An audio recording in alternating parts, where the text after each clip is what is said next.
The Californian summer sun lit up the Los Angeles sky as Sophia, an 8-year-old girl with curious eyes and brown hair tied in 2 braids, hopped down the corridor of the luxury hotel where she was staying with her parents. His Tottenham Hotspur shirt, too big for his small body, swayed with every excited step he took. "Calm down, Sophia. Harry Kane isn't going anywhere," smiled his mother, Laura, trying to keep up with her daughter. Sophia's father, Miguel, checked the clock nervously. "We only have 30 minutes before the match. We better hurry." Sophia lived for football. Ever since she watched her first game at the age of 5, she had become obsessed with the sport. When she learned that her idol, Harry Kane, would be in town for a friendly match between the English team and the LA Galaxy, and that her parents had arranged VIP tickets that included a brief meeting with the players after the match, she could barely sleep for a week. But it wasn't just Kane's talent as a striker that fascinated Sophia. Months earlier, she had watched an interview in which the player talked about his faith and how it helped him in difficult times. Since then, Sophia, in her childlike innocence, kept a special question in her heart. As the elevator descended towards the lobby, Sophia clutched a small blue notebook against her chest where she had carefully written her question, mentally rehearsing how she would do it when she was finally face to face with her idol. "What if he doesn't like my question, Mom?" whispered Sophia, a sudden attack of insecurity sweeping over her. Laura knelt down, adjusting her Tottenham cap on her daughter's head. "Darling, Harry Kane is known for being a kind person, especially to his younger fans. I'm sure he'll love your question." What neither of them knew was that this brief meeting would become a moment that would forever change the life of not only Sophia, but also Kane himself. The Dignity Health Sports Park was packed. The stands vibrated with the energy of thousands of fans, matching the colors of the LA Galaxy and Tottenham Hotspur. To Sophia, it felt like she had entered a magical world. "Dad, look! It's him!" shouted Sophia enthusiastically, pointing to the field where Harry Kane appeared for the warm-up. Miguel smiled, adjusting his daughter's glasses that insisted on slipping down her small nose. "Yes, Princess. And in a little while we will meet him." The game was electrifying, with Harry Kane scoring 2 spectacular goals that made Sophia jump for joy. When the final whistle blew, the score was 3-2 for Tottenham, and Sophia could barely contain her excitement for the encounter that was to follow. As they waited in the exclusive corridor for VIP ticket holders, Sophia repeated her question in a low voice, like a mantra. A stadium employee, a curly-haired young woman named Melissa, noticed the girl's nervousness. "First time meeting a player?" he asked gently, crouching down to stand at Sophia's height. Sophia nodded, her large eyes reflecting a mixture of enthusiasm and apprehension. "I have a very important question to ask him," he confided. Melissa smiled. "You know, I've organized a lot of these meetups, and I can tell you one thing. Players love it when fans have interesting questions, especially kids." "But it's about God," Sophia whispered, as if sharing a big secret. Before Melissa could answer, a hubbub broke out in the hallway. The players were arriving. Sophia squeezed her notebook so hard that her little fingers turned white. "Take a deep breath," Laura whispered in her daughter's ear, feeling her heart race as much as the little one's. One by one, the players began to pass by, stopping briefly for autographs and photos. And then, as in a dream come true, Harry Kane appeared in the hallway. Harry Kane looked even taller in person, Sophia thought, looking up with wide eyes. He smiled as he interacted with fans, patiently taking pictures and signing autographs. When it was finally Sophia's turn, her legs were shaking so much that she thought she might fall. Miguel gently pushed her forward, a reassuring hand on her shoulder. "Hello, little fan," Harry smiled, immediately noticing the Tottenham shirt and cap she wore. "Did you like the game?" Sophia opened her mouth, but no sound came out. All those days of rehearsal seemed to have evaporated in an instant of pure nervousness. "She's your biggest fan," Laura interjected, giving Sophia a moment to compose herself. "He watches all his games, even when we have to wake up at 4 a.m. because of the time difference." Kane laughed, genuinely touched. "It's quite a commitment for someone so young. What is your name?" Sophia," she finally managed to say, her voice almost a whisper. "Sophia," Kane repeated, as if he had the name in his memory. "It's a pleasure to meet you, Sophia." It was then that the girl found her courage. With a deep breath, she opened her notebook and looked at the words written in her children's handwriting. "Mr. Kane," he began, his voice gaining steadfastness as he spoke, "I saw an interview of yours where you talked about God and how he helps you through difficult times. She paused, her eyes meeting his. "I wanted to know, when you are sad or afraid, how do you know that God is hearing your prayers?" The hallway, once filled with excited voices and laughter, seemed to be silent for a moment.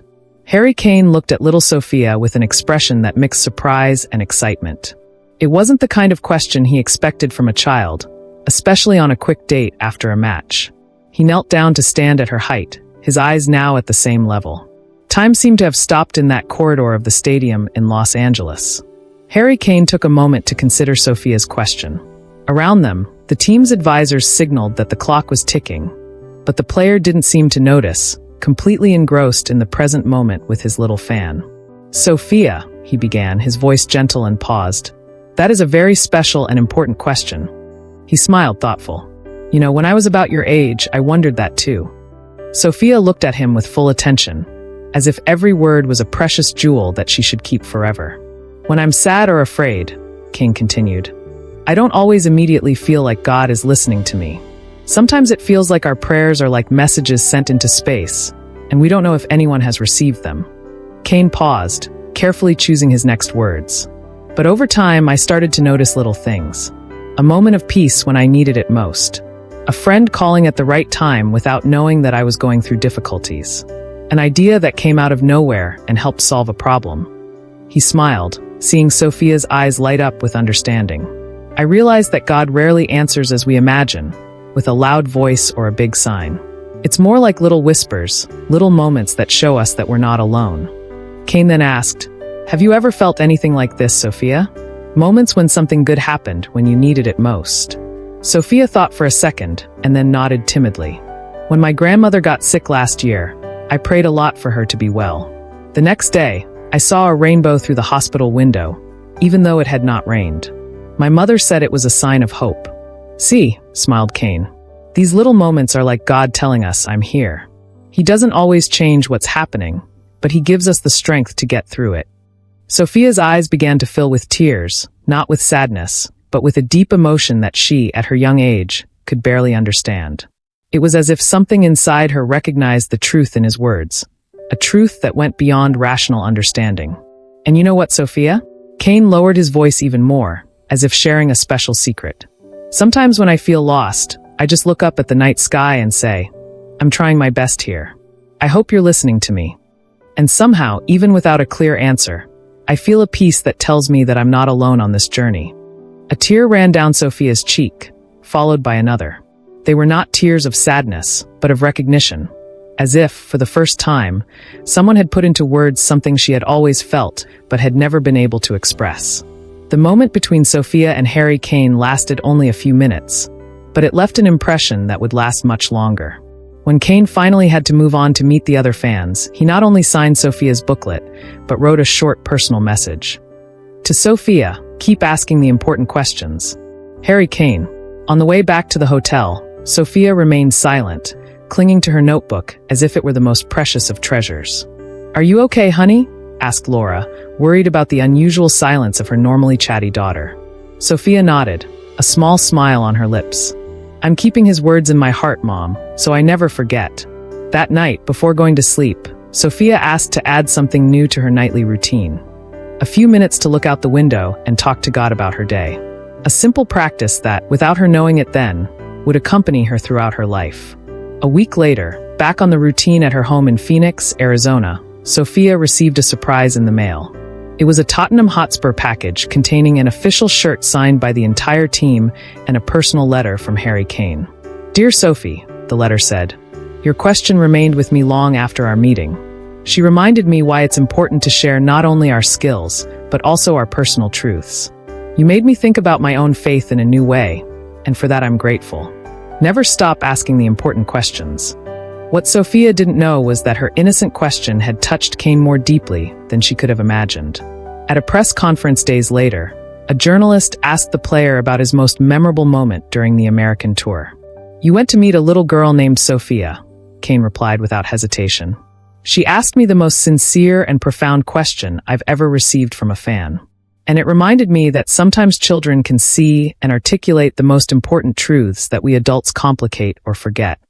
The story of Sophia and Kane's meeting eventually spread, first among Tottenham fans, then to the world of football, and finally beyond. Not because of the specific details of the conversation, which remained largely private, but because of the visible power that moment had on both of them. 3 years later, when Sophia turned 11, she started a blog called Important Questions, where children from all over the world shared their own deep questions and reflections. The blog became so popular that it eventually grew into a foundation that fostered safe spaces for young people to explore issues of faith, meaning, and purpose. On its homepage, there was a picture of Sophia, now a little older, next to a quote. "Never be afraid to ask the questions of your heart," a lesson she had learned in a stadium hallway in Los Angeles from a soccer player who took a moment to really listen to a curious little girl. And in his London office, Harry Kane kept a framed copy of the little blue notebook in which Sophia had written her question.